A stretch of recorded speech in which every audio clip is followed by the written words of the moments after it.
So, Nate. Recognize this?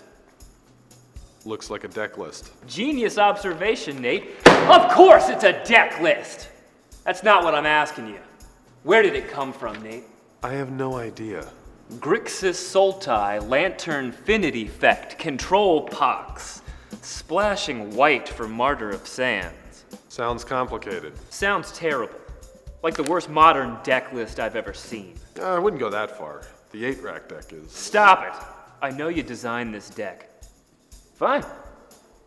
Don't confess to me. Confess to my partner instead.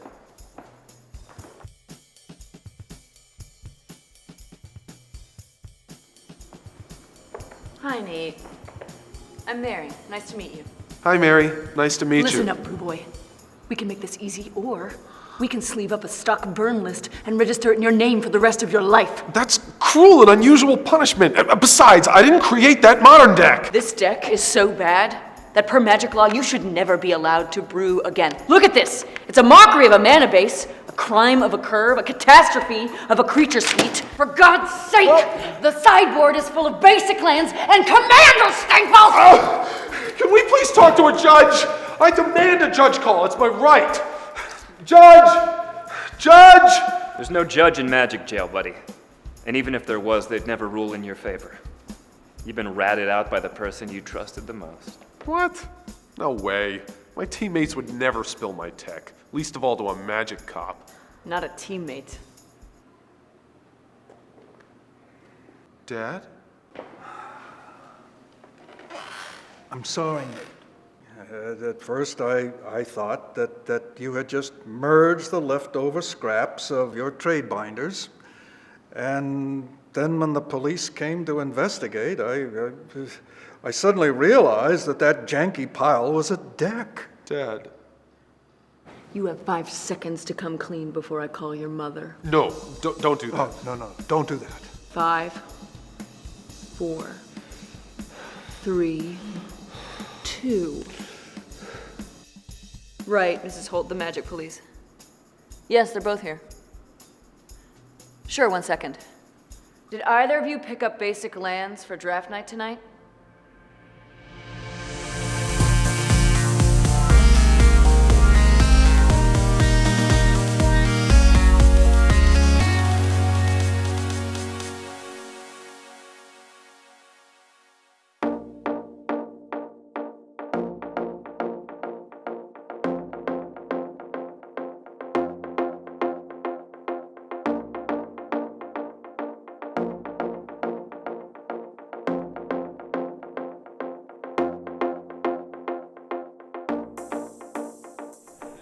With many thousands of cards to choose from, the constructed format known as Modern plays host to a wide variety of available strategies.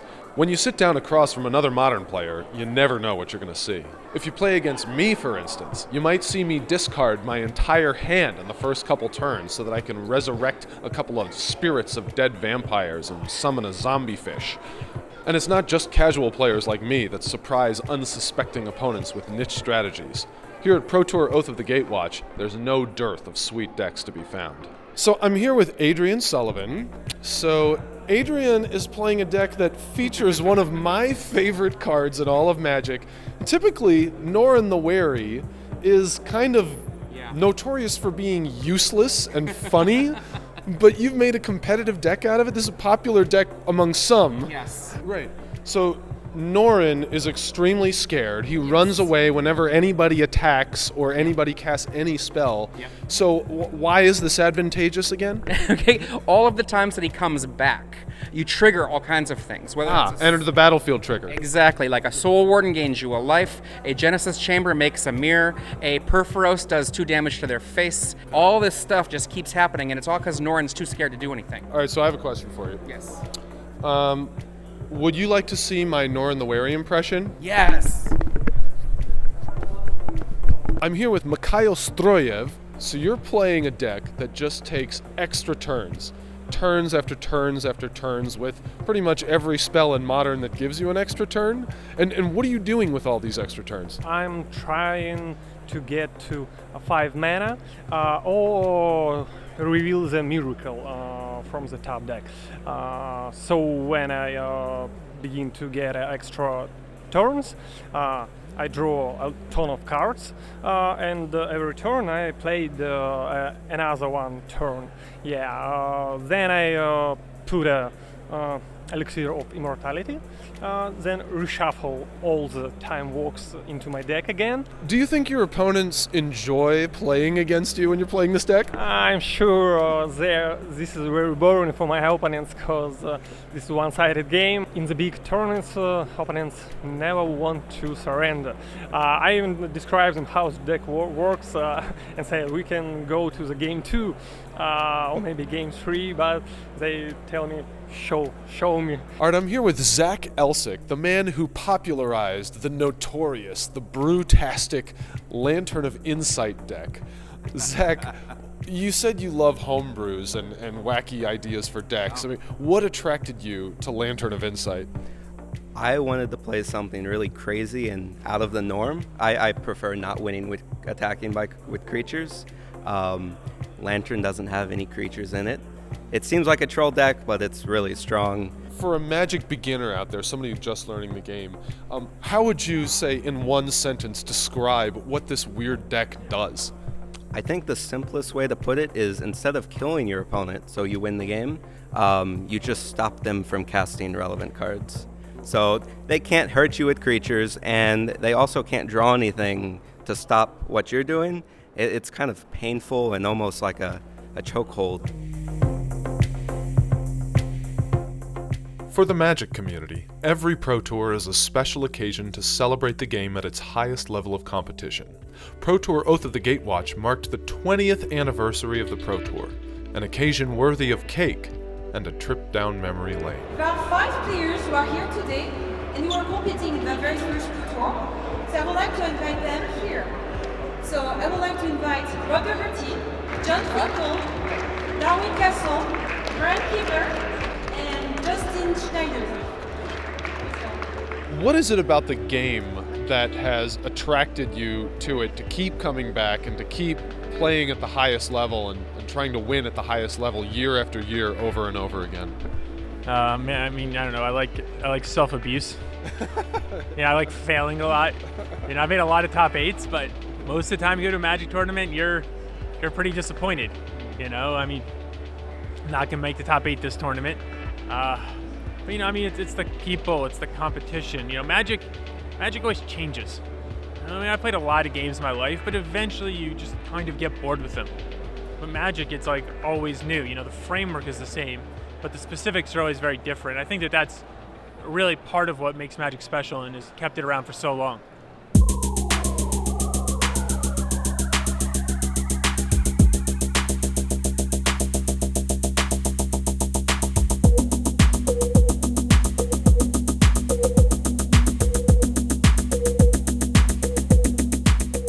Combat.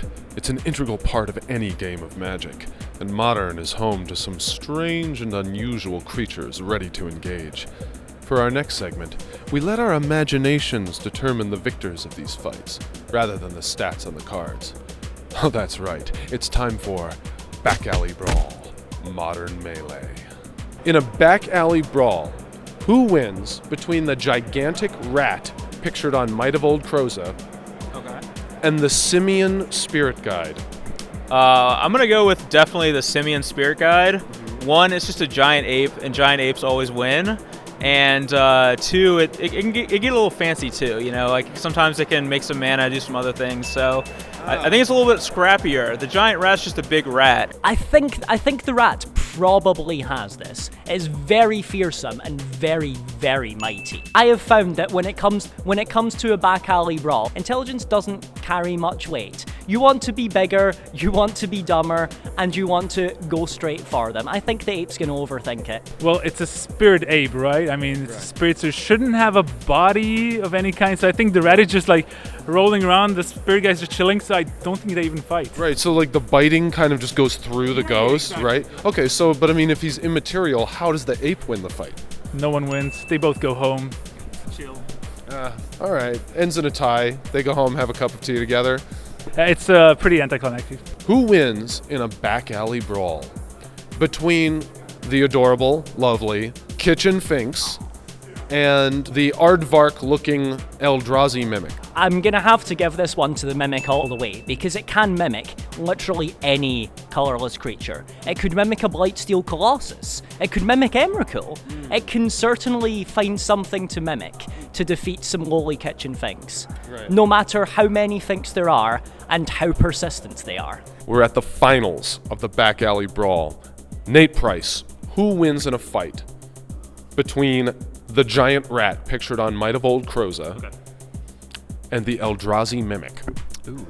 I'd be willing to bet that the rat, it doesn't get much of an experience doing that. I mean, it is magically enhanced to be that large, so I think that not understanding how its own body works, I mean, I think you and I know this pretty well, like, until you've grown into your gigantic body size, you just be like a bunch of limbs that don't know how they're supposed to move. Yeah, that was puberty probably for both of us. I mean, to be honest, it's still me today, but yes, like, I would be willing to bet that the Eldrazi Mimic, like, I mean, it just gets big, it turns into its own weird, like, aardvark giant ant thing and rips this poor rat to shreds as it's still trying to figure out how legs work. Well, there you have it. The winner of the Back Alley Brawl is the Eldrazi Mimic.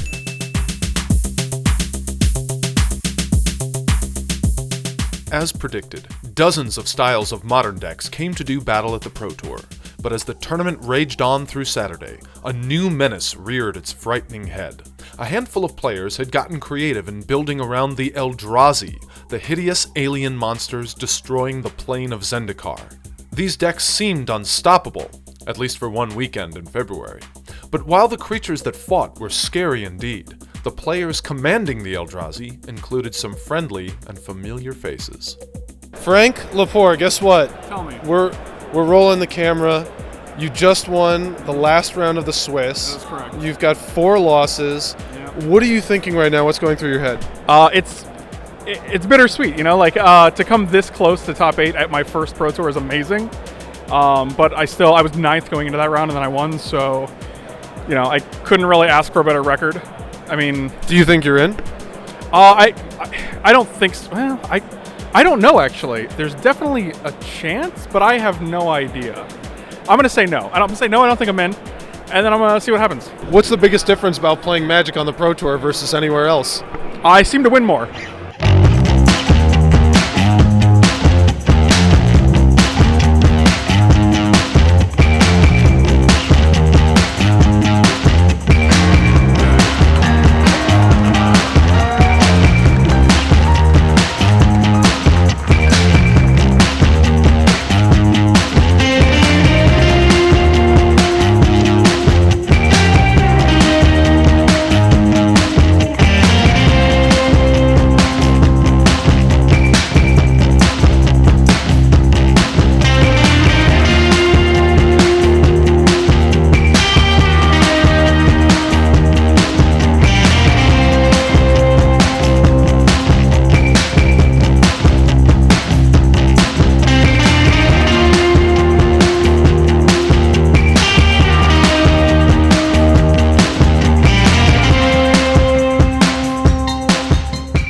The top 8 of Pro Tour Oath of the Gatewatch is the story of a big-name player from a little country, and a little-known accountant from Seattle making a big splash on the Pro Tour scene.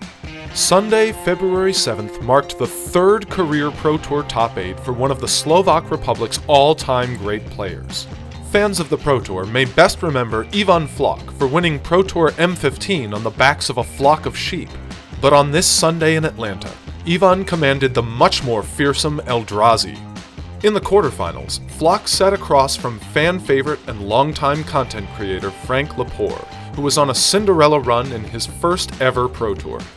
Though Lepore was considered an underdog, he pushed Floch to a 5-game series. But in Game 5, a pair of Floch's alien magic 8-balls predicted Frank's outlook not so good, and so the Slovak advanced to the next bracket. In the semifinals, Floch battled against the only hope that remained of defeating the Eldrazi, the robots. Germany's Patrick Dickmann and his affinity for artificial intelligence had gone undefeated in the constructed rounds of the Pro Tour, and enemies of the Eldrazi everywhere wanted to see him prevail. But Floch deployed a devastating ratchet bomb to blow up Dickmann's attempt to control the series. Flock then sealed the deal in Game 4 with an attack for 10 damage on turn 2 with a Reality Smasher and the Eldrazi that mimicked it. And so, even Flock would advance to the finals 3-1. While Flock was playing in his third top 8, Jiashen Tao was playing in just his third Pro Tour. Armed with a potent army of blue and red Eldrazi, the man known as JC more than made up for inexperience with poise and brutality. In the quarterfinals, he vanquished Hall of Famer Shuhei Nakamura, with the final blow coming from this half-alien, half-rainbow-looking thing. In the semifinals, Tao played against Hall of Fame mega superstar Luis Scott Vargas, whose effort on the weekend earned him an astounding 6th career top 8 appearance. It's your 6th top 8 of your career. That puts you in extremely elite company if you weren't already an elite company. It's been a few years since your last one. How does it feel to be back there after a few years off? Well, it's been 5 years, so a few years is even being generous. It's awesome. I mean, the reason I play Magic, or like not the only reason, but a big reason is just I love the Pro Tour and I love doing well at the Pro Tour, and I haven't had that for a while. So it's certainly not all there is to it. I love a lot of aspects of Magic, but this is such a big one, and winning again is awesome. Against Tao, Scott Vargas looked deep into the eye of Ugin, using its powers to summon the right Eldrazi to put Tao on the brink of elimination. Down 2-1, Tao fought back, once again turning to his Eldrazi Obligator to break the stalemate on the battlefield. And so, JC Tao advanced to the finals, defeating Luis Scott Vargas 3-2. Game 1 of the finals came down to a race of Reality Smashers, which are among the fastest and fiercest Eldrazi. Ivan Flock took the lead in that race, and the finals, 1-0. But Tao turned once again to his trusty Eldrazi Obligator to mount a huge attack against Flock, and even the series at 1 game apiece. Tao continued his assault in Game 3, this time aided by a flying, tentacled, pregnant skeleton.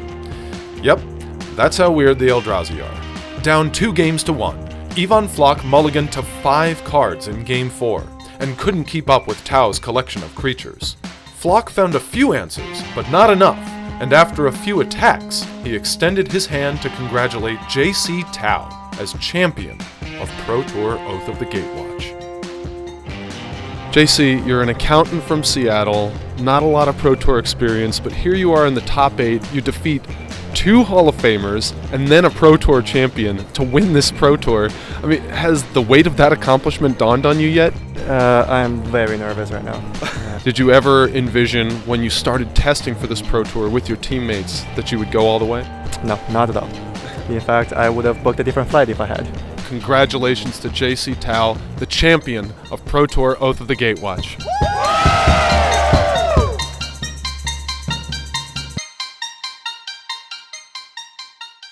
So you equip Trepanation Blade to Ornithopter. Attack. Mill them down to just a few cards left in their library. Then second main phase, use Codex Shredder to flip your own Golgari Grave Troll. And then cast Cruel Ultimatum, dredge back the troll, and then bam! Nourishing Shoal, mind control their Felidar Sovereign, and that's game. That makes perfect sense. Yeah, sorry we gave you such a hard time. Oh, here, let me get those cups. Deck's brilliant.